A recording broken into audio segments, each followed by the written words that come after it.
When was the last time you held one of these? You don't know what this is. Maybe you know what this is. This came out in 2001, I think. Ah, the good old days. You got a CD, a case, you got art books, you know, with the lyrics in them, all kinds of stuff like that. You guys remember any of this stuff? But when was the last time you ever held one of these? Like actually held a blank CD in your hand? For me, it's been, honestly, I don't even know. The only reason I had these out was because we moved and we put them on a shelf and that was it. But it's been probably years since I even thought about burning a CD. But that's exactly what I'm about to do, and I'm about to do it on purpose. So let me explain. So I recently just got a 2007 Subaru WRX STI. It's a beautiful car. It's one of my dream cars, and I found one in Portland, Oregon, and had it shipped here to Texas. And it's an absolute gem. It's an absolute legend. It's one of the best driving cars I've ever driven, but this one needs a little work, needs a little TLC. Everything is in great shape except for the turbo, but it's got a 6-disc CD changer in it, and I want to keep the stock stereo because honestly swapping head units in these things is a pain in the butt, and I just like the OEM look. That left me with a problem. I want to hear music in this car, and it's 2026. There's no Bluetooth. It does have an auxiliary port, but it's going to sound like complete garbage. There's no CarPlay. It's just a CD slot and a dream. So I'm sitting here thinking, in a world of iPhones, Spotify, AirPods, Bluetooth, and everything, how do I even burn a CD anymore? Where do you even buy this stuff? Does it still work on modern computers even? Are you allowed to? And can I burn my Wife Love CD like it's 2004 again? Turns out, yes, you can. And I'm going to show you exactly how. So I hit up my local Micro Center, and thank God I have one nearby because most big box stores don't even stock this stuff anymore. And yeah, I'm looking at you, Best Buy. Not helpful at all anymore. I literally won't step foot in one of your stores now because you never have anything and no one ever wants to help me. And when they do want to help me, they think I'm trying to steal something because I have tattoos. But regardless, Micro Center had a pretty small selection of external CD burners. They actually had some. The guy that I asked was like, actually, yeah, we do have them. They're over here. And he said he didn't get this question a lot, but he did also mention that they did have some blank CDs across the store as well. So for blank media, they had a handful of CDR packs, but no CDRWs. And a quick explainer for those younger than 25 years old, a CDR is write once. You burn it and that's it. It's done. A CDRW, you can erase and reburn, kind of like a USB drive from the Stone Age. And I wanted CDRWs so I could swap playlists, but I had no luck there. They were out of them. The store associate there said that RWs are hard to come by and they're rarely in stock. He did also tell me that he was surprised they even had CDs to burn on in the first place. So it is what it is. So CDRs is what I ended up coming home with. So here is what I walked out with. The blank discs, these are Verbatim Digital Vinyl CD-Rs. It's a pack of 50. It ran me $18.99. I don't need 50, but these things look sick. It looks like an old record.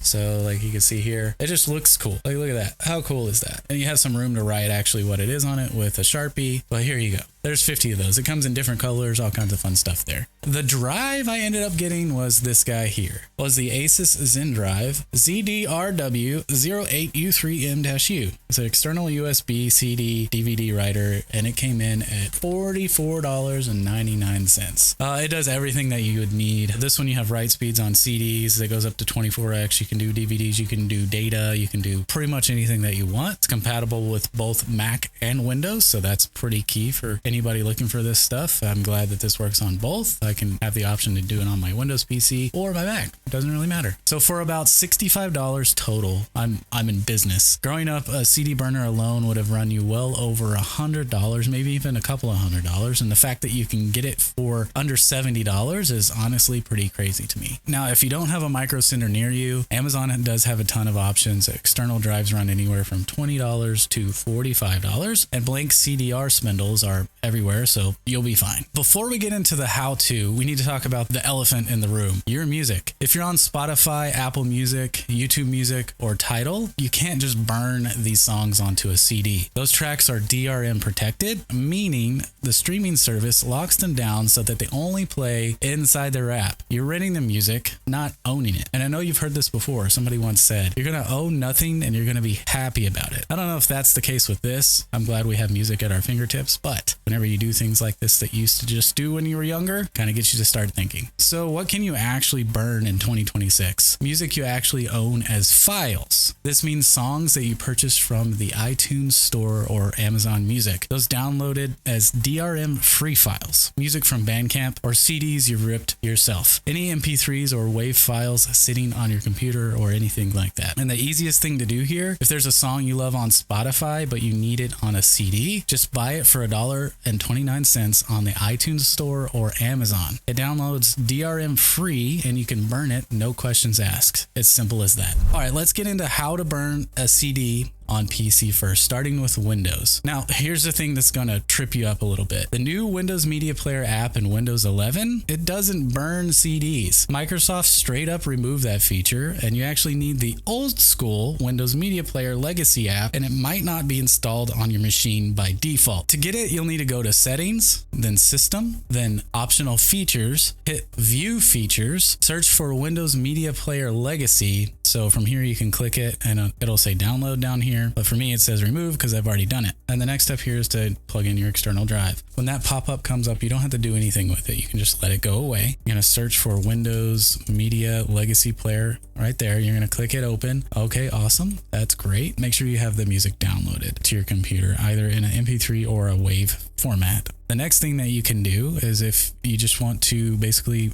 pull it straight from here over into the burn list. When you are creating playlists or you are creating CDs, just make sure that the total minutes here doesn't go over 80 minutes. All that these CDs can hold is a total of 80 minutes. So if it goes over that, you won't be able to burn the CD. The next step before you actually burn a disc is going to be going to this little burn option here, go to more burn options, and then you're going to change the burn speed. It's typically set to fastest to medium. So this is right in the middle of what your external drive is actually capable of. So if it's 24, this is probably around 16. This is going to help improve the quality of the actual burn so you don't have any skips and things like that. So you're going to want to click apply, and then from here you're just going to say okay, and then once you get all of your music situated in the order that you want, you're going to say start burn, and then it's going to start burning. This typically takes a couple of minutes. It's not too long. The faster external drive you have, the faster this will go, but again, we're only going at about half the speed of our drive to make sure that it's a good burn. And there you go. It automatically ejects it. And that's literally it. Windows Media Player Legacy does all the heavy lifting for you. If you want some other options other than using Windows Media Player Legacy, you can use a program called BurnAware Free and another program called AnyBurn. Both are solid, free, and actually get updated. I'd actually stay away from Image Burn. It still works, but it hasn't been updated since 2013, and the installer is full of junk that you don't want. Now for my Mac people, and good news, Apple actually made this easier than on Windows. Surprise, surprise. The built-in music app still supports CD burning natively. There's no extra downloads, no hidden features to enable. It's just there. So after you've plugged in your drive, next you're going to want to create a playlist. So right click here, say new playlist. You can name it whatever you want, and then you can choose your own album art. So I'm going to choose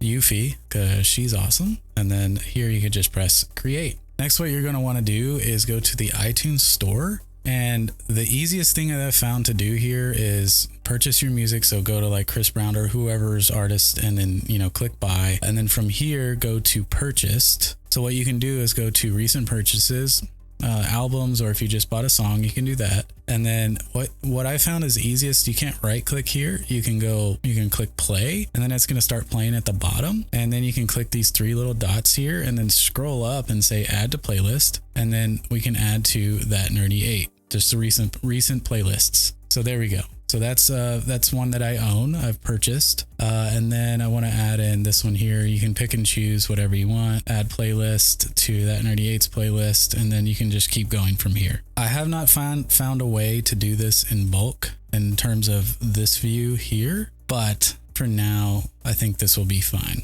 Add to playlist, that Nerdy 8's playlist, and then you just keep doing it until you have up to 80 minutes. Once you've populated this to be up to 80 minutes, so you can see here, I only have 4 songs, 15 minutes, but for the purposes of this video, just want to make it really quick and easy for you guys. So from here, you're going to want to go make sure that that's not above 80 minutes. And then what you'll do is you'll just go up to the top of the screen and get your file to come up and go to File, burn playlist to disk. And then from here, you can do preferred speed like I talked about earlier. Let's set it to 16x. Since my drive goes up to 24x, I want to set it a little bit lower. And from here, the disk format, you want to do an audio CD. And then you can have a gap between songs of 1 to 2 seconds or automatic. I'm just going to set it to 2. And then you click burn. That's it. While my CD is burning here, what you'll find is like in another playlist that I have, like Rock Hits, for instance, Rock Hits 2000. If I wanted to burn this to a CD and I wanted to go up here and go to File, and you see that the burn playlist to disk is grayed out, that means that you don't own all of these songs, so you don't have the right to burn them. So what you'd have to do is go to each of these songs and purchase them. And then once you're done doing that, you can come back here and go burn playlist to disk, and it should come up. If you are seeing that this is grayed out, that is why. After you burn the CD, you're still going to have your playlist here, and then it's actually going to pop up as a device. So you can click this here, and the name of the CD is the name of your playlist, and then you'll see the songs here that you added. If you do have CDs on your own, like I showed you earlier, my POD disc or whatever, you can actually input the CD into the drive and then import the CD so that you own it forever, and then you can upload it to the cloud. Another thing that is kind of cool that comes out of this as well is it pops up on your screen like this. Whatever your playlist name is, so that Nerdy 8 was mine, that's what it names the CD, which is pretty cool. And if you want a free third-party option on Mac, check out an app literally just called Burn. It's open source, works natively on Apple Silicon, and handles audio CDs, data disks, the whole deal. So can you burn a CD in 2026? Absolutely. It's shockingly easy, it's inexpensive, and honestly, it's kind of a vibe. I'm not one to collect records or anything like that, but if you've got an older car or a CD player collecting dust, or you just want to make somebody's day with a throwback mix, make sure they have a CD player, obviously, but it's like $65 and 20 minutes of your time. So let me know in the comments below, when's the last time you burned a CD? And if you've never burned one, let me know that too. I want to feel old today. If you like this video, hit the subscribe button and the bell icon. I do tech, gaming, and whatever this was every week. Until next time, remember to stay nerdy. Peace out, y'all.